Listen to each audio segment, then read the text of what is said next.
Good morning and welcome back to another edition of Technique Tuesday. Today we're going to be looking at the overhead squat. Now, like I said, I love the overhead squat.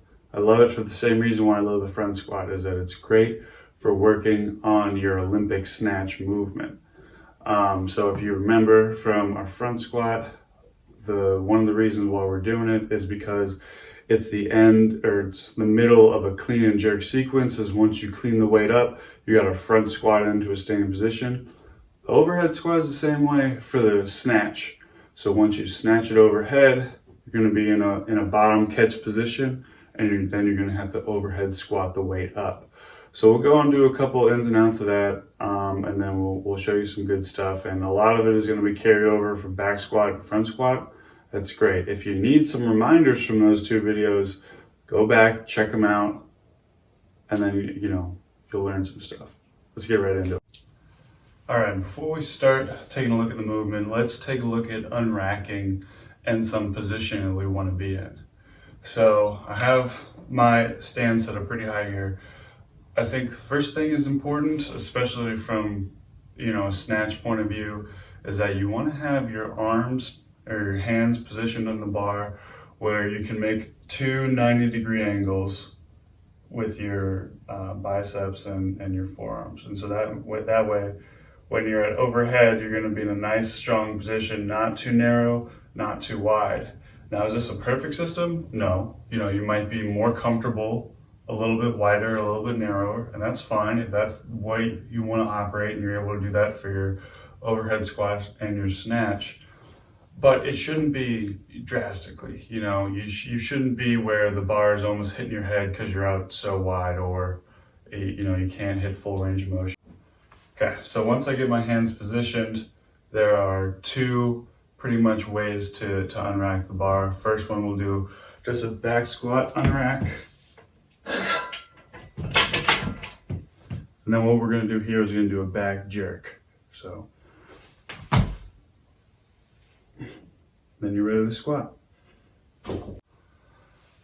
So the other way is just to do a overhead squat unrack.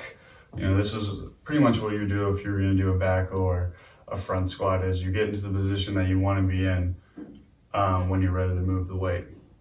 And so I recommend this one if you're doing a heavier weight. If you're doing a lighter weight or a weight that you can easily jerk, then I recommend doing the back jerk. So here we go.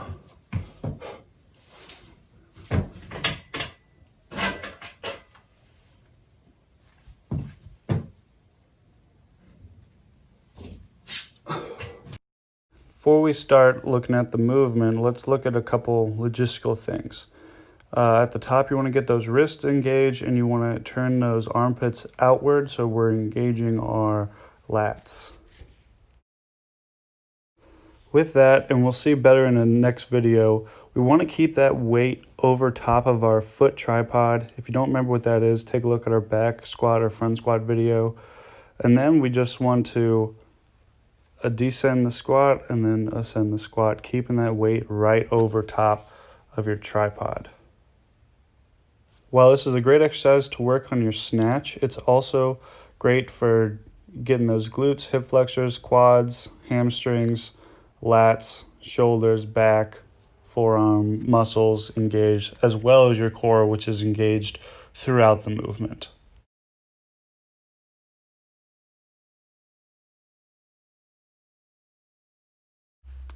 So here we're going to look at some depth. I'll show you some different versions of it in the next video, but pretty much what we want to find out here is what is the depth that you feel most powerful in, and then that's the depth that you'll need to work on with your snatch, right? So we can still see the weight is actually going behind my head a bit, so it stays right over my tripod I'm creating with my feet. And then from there, and we'll go over it again in a couple weeks, but when you're snatching, it's so important to know what depth you can squat with comfortably and efficiently.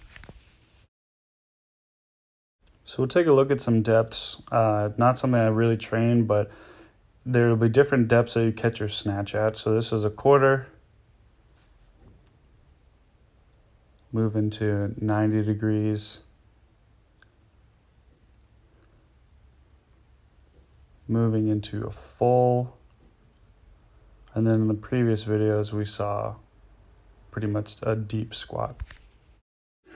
All right, so that was the overhead squat.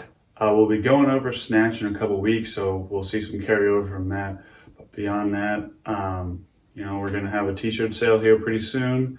If you have any questions, feel free to comment, DM us, email, text, call us on the phone, whatever you need to do, we'll get right with you. With that, we'll see you next week.